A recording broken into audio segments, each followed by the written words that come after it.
Shalom, kita bertemu lagi di dalam pembelajaran buku ICM bab yang keempat yang bertajuk mempelajari Alkitab dengan tepat. Buku terlaris di dunia. Keunikannya disebabkan oleh banyak faktor. Yang pertama, bukan sekedar buku biasa, tapi sebuah kumpulan buku. Alkitab terdiri dari 66 buku.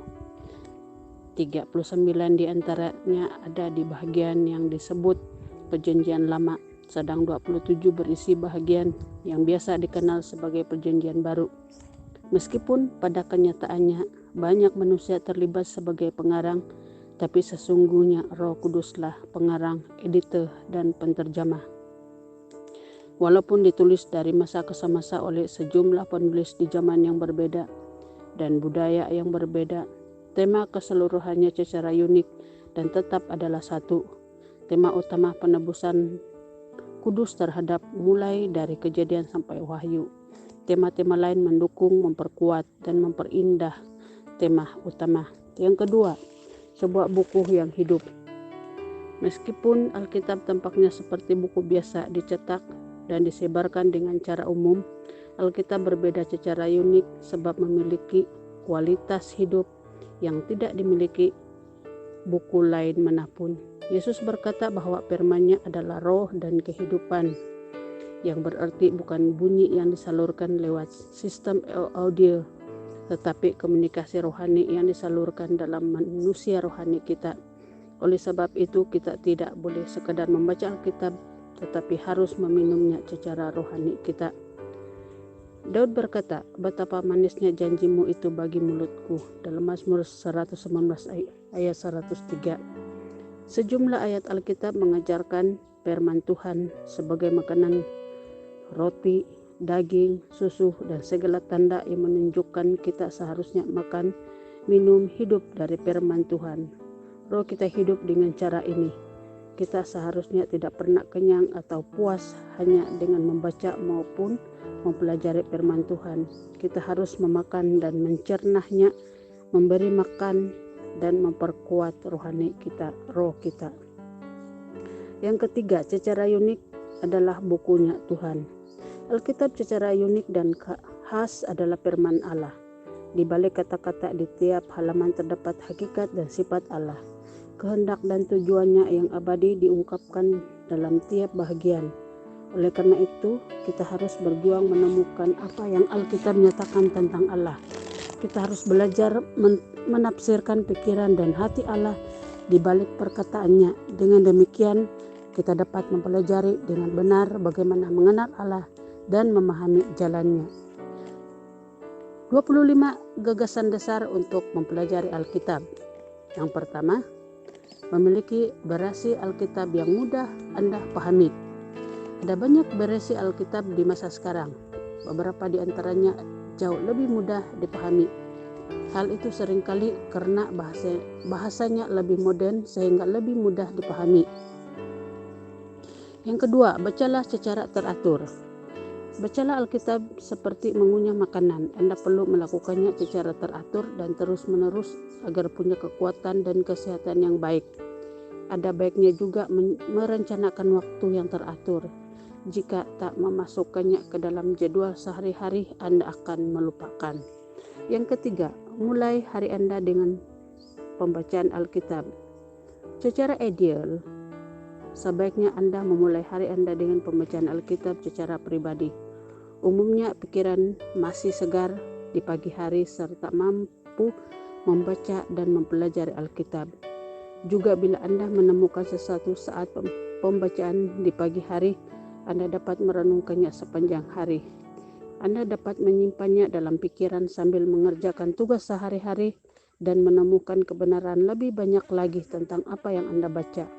Jangan hanya mempercayai hal-hal itu dalam pikiran Anda. Saat Anda menemukan beberapa kebenaran, segera catat dalam buku atau Anda akan melupakan sebagian kecil penemuan Anda. Yang keempat, mulai dengan bahagian-bahagian ringan.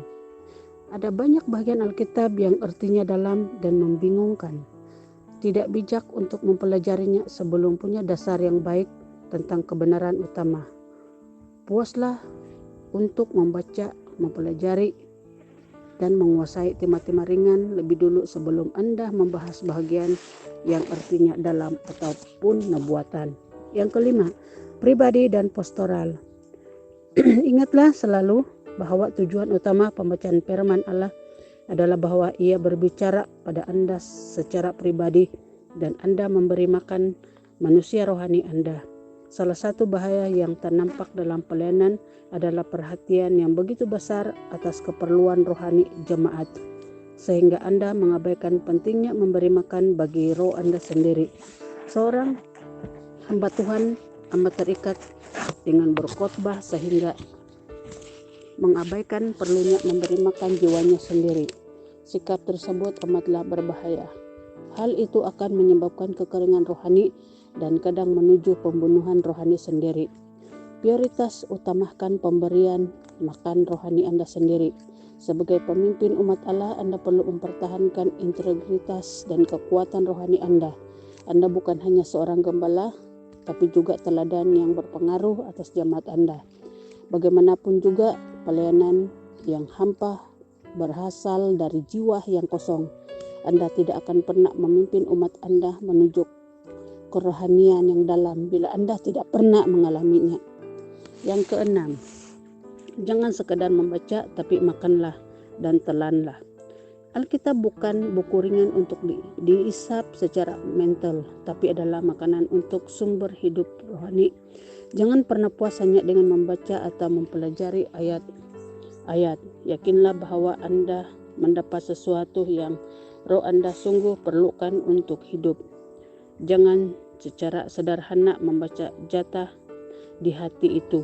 Tetaplah di hadapan Allah dengan Alkitab terbuka sampai roh Anda kenyang. Tetaplah membaca sampai betul-betul berbicara pada roh Anda. Kemudian makanlah, cernalah, hiduplah dari hal itu sampai manusia batin kenyang. Yang ketujuh, bacalah sekeras-keras. Anda ada berkat luar biasa bila membaca Alkitab dengan lantang. Latihan tersebut memberi banyak manfaat. Yang pertama, hal itu menjaga pikiran Anda terjaga dan waspada pada konsentrasi lebih baik. Yang kedua, firman Tuhan memasuki gerbang telinga dan mata Anda. Yang ketiga, hal itu akan memperkuat apa yang masuk ke dalam roh Anda. Yang keempat, latihan tersebut lebih membantu Anda mengingat yang Anda baca. Yang terakhir, firman Tuhan menjadi pengakuan mulut Anda. Yang ke-8, mintalah Roh Kudus menjadi penterjemah Anda. Biarkan Roh Kudus menjadi teman setia Anda membaca Alkitab. Berbicaralah padanya tentang apa yang Anda baca. Bertanyalah pada Dia, dengarkanlah Dia lewat suara lembut dalam roh Anda saat Ia memberi inspirasi dan penerangan. Biarkan Roh Kudus memberi Anda makan dengan makanan yang cocok buat Anda. Yang ke-9, latihan merenungkan firman Tuhan. Merenungkan firman Tuhan sangatlah mendalam artinya dan besar kuasanya. Hal itu seringkali dinyatakan dan ditegaskan dalam Alkitab. Yesua diperintahkan untuk merenungkan firman Tuhan siang dan malam agar memiliki keberhasilan besar seperti yang Tuhan ingin dia alami. Orang benar dalam Mazmur 1 juga merenungkan firman Tuhan siang dan malam. Raja Daud sering mengungkapkan perenungan firman Tuhan yang ia lakukan dalam Mazmur 77 ayat 12. Dalam Mazmur 19 ayat 14, Daud berkata, "Mudah-mudahan Engkau berkenan akan ucapan mulutku dan renungan hatiku ya Tuhan, batuku dan penebusku." Timotius diperintahkan untuk memperhatikan semua yang telah dia ajarkan dan hidup di dalamnya sehingga kemajuan rohaninya diketahui semua orang. Merenungkan berarti memikirkan secara mendalam, mempertimbangkan sesuatu sungguh-sungguh dari semua segi, mempertanyakan dan meneliti sesuatu dengan cermat, memikirkan sesuatu dengan matang dan dengan perhatian besar. Konsep perenungan memiliki arti menyingkir dari secara gangguan, meluangkan waktu dalam saat hening pribadi, hidup dalam roh sambil memikirkan sesuatu secara mendalam. Yang ke-10, menyelidiki ayat-ayat. Jangan cuma membaca ayat-ayat Alkitab, tapi pertanyakan dan selidiki dengan giat. Waktu Anda memikirkan bagian tertentu, ajukan pertanyaan-pertanyaan pada diri sendiri. Buatlah pertanyaan-pertanyaan Alkitab dan carilah jawabannya dengan giat. Ajukan pertanyaan-pertanyaan seperti begini. Siapa yang sedang berbicara? Apa yang dia katakan? Kapan dia mengatakannya? Kepada siapa dia mengatakannya? Apa akibatnya? Bagaimana hal itu dapat terjadi pada saya? Dan apa yang saya dapat pelajari dari hal itu? Dan itulah pertanyaan yang kita tanya di dalam diri kita di saat kita membaca atau merenungkan firman Tuhan. Yang ke-11, mengingat ayat-ayat. Mengingat ayat-ayat banyak manfaatnya. Ayat-ayat itu akan selalu bersama Anda. Anda dapat merenungkannya setiap waktu. Ayat-ayat tersebut menjadi bagian dalam proses pemikiran Anda. Agar dapat mengingat ayat-ayat dengan baik, maka Anda harus membaca ayat-ayat tersebut dengan keras, membacanya berulang kali, menghafalkannya berulang kali, dan menyebutkan nama kitab, pasal, dan ayatnya. Yang ke-12, berilah tanda pada Alkitab dan buatlah catatan. Saya yakin Alkitab Anda sangatlah berharga bagi Anda dan Anda tidak mau menulis bagian dalamnya karena alasan itu. Namun Anda sebenarnya dapat menambah nilai Alkitab itu bagi Anda pribadi dengan menjadikannya amat berguna dengan membuat catatan penting di dalamnya. Setelah beberapa tahun, Alkitab Anda dapat menjadi sumber inspirasi yang luar biasa sebab di dalamnya Anda membuat catatan dengan cermat. Usahakan menuliskannya dengan rapi dan jelas. Yang ke-13, buatlah jurnal rohani atau buku harian rohani. Saya telah menemukan di antara banyak orang bahwa daya ingat tidak mampu mengatasi segala pemikiran yang datang saat Anda sedang mempelajari Alkitab. Bahkan sedikit wahyu indah sangat membakar hati Anda satu saat dapat lenyap tanpa bekas jika Anda tidak mencatatnya. Jadi sebaiknya Anda membuka buku catatan waktu kita membaca Alkitab. Tuliskan hari dan tanggalnya. Catatlah dengan ringkas sampai Anda benar-benar mengingatnya. Tambahkan pemikiran-pemikiran yang mungkin timbul ketika Anda merenungkannya lebih dalam. Ke-14, terapkan firman Allah dalam hidup Anda. Dalam Matius 7 ayat 24-29, Yesus membuat beberapa perumpamaan tentang kebijaksanaan dan kebodohan. Ia menggambarkan dan menjelaskan perbedaannya berdasarkan prinsip yang mendasar. Orang bijak ialah orang yang mendengar firman Tuhan dan melakukannya. Orang bodoh ialah orang yang mendengar firman Tuhan tetapi tidak melakukannya. Ke-15, praktikkan apa yang Anda pelajari. Lebih baik mengetahui satu hal dan mempraktikkannya daripada mengetahui banyak hal tetapi tidak menerapkannya. Alkitab bukan diutamakan untuk penghayatan pikiran, melainkan untuk pertumbuhan dan kemajuan rohani. Metode yang Yesus ajarkan pada murid-muridnya adalah belajar dan melakukannya, dan dengan cara itu pula Tuhan ingin kita bertumbuh. Yang ke-16, mempelajari pasal demi pasal. Cara terbaik untuk memakan firman Tuhan adalah dengan menggigitnya sepotong demi sepotong.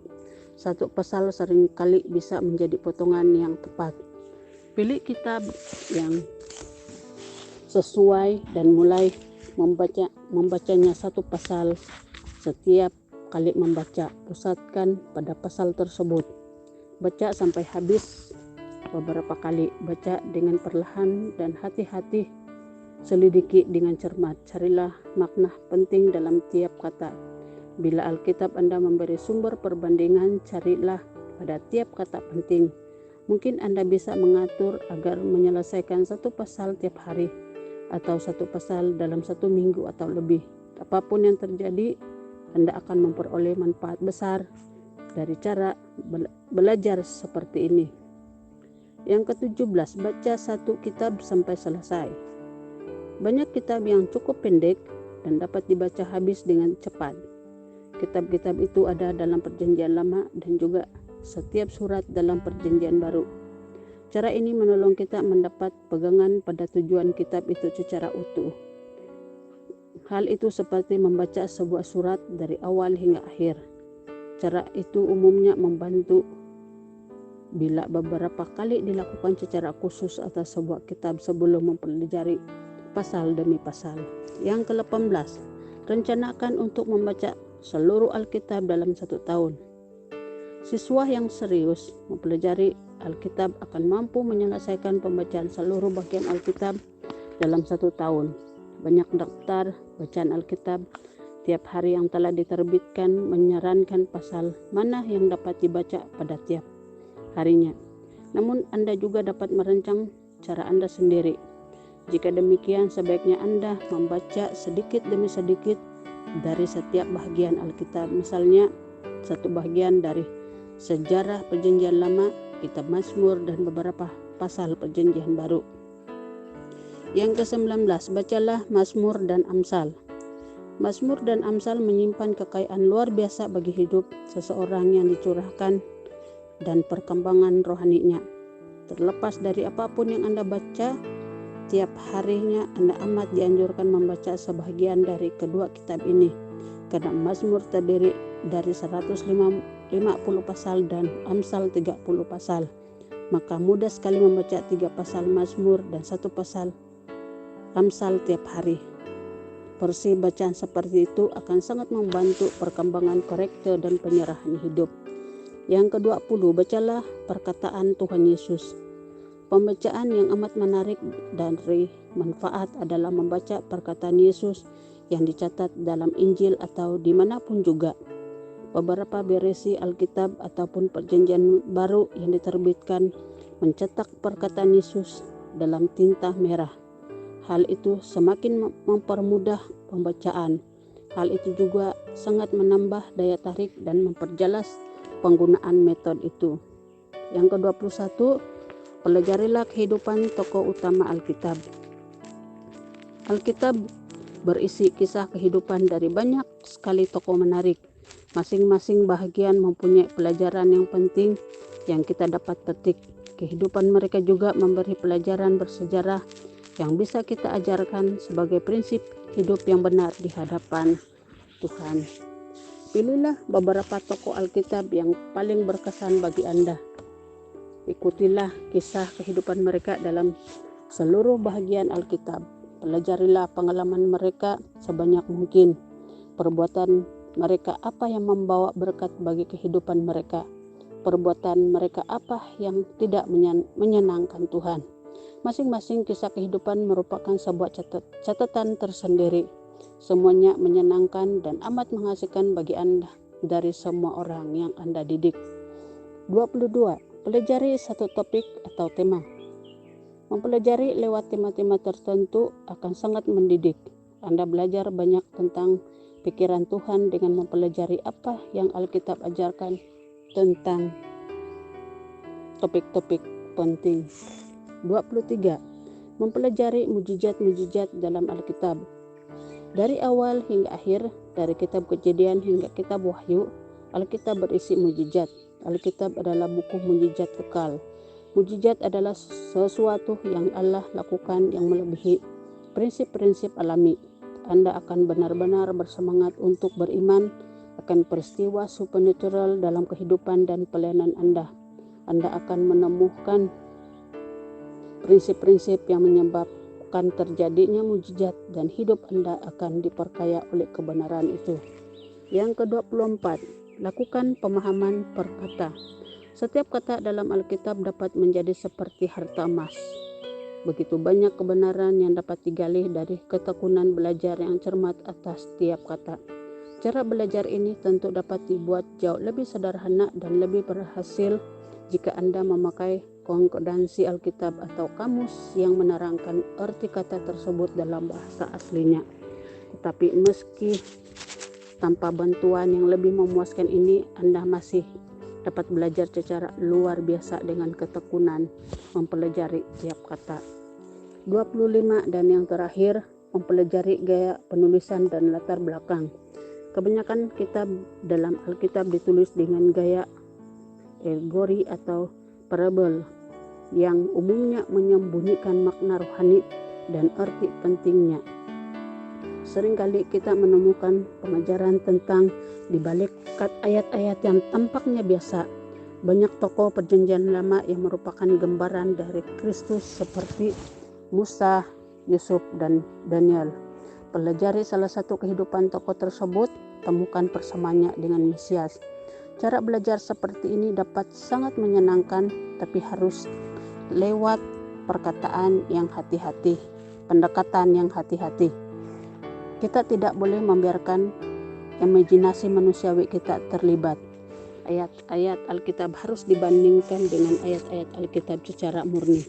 Siswa harus sangat berhati-hati agar tidak merampas ayat-ayat itu, misalnya dengan mengeluarkan dari konteks yang sebenarnya, mengubah maknanya, dan membuatnya mengajarkan sesuatu yang sesungguhnya tidak ada di dalamnya.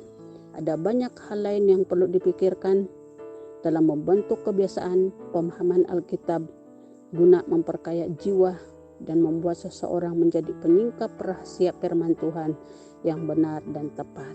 Sekian pembelajaran kita. Kita akan bertemu lagi di dalam pembelajaran kita yang seterusnya. Shalom.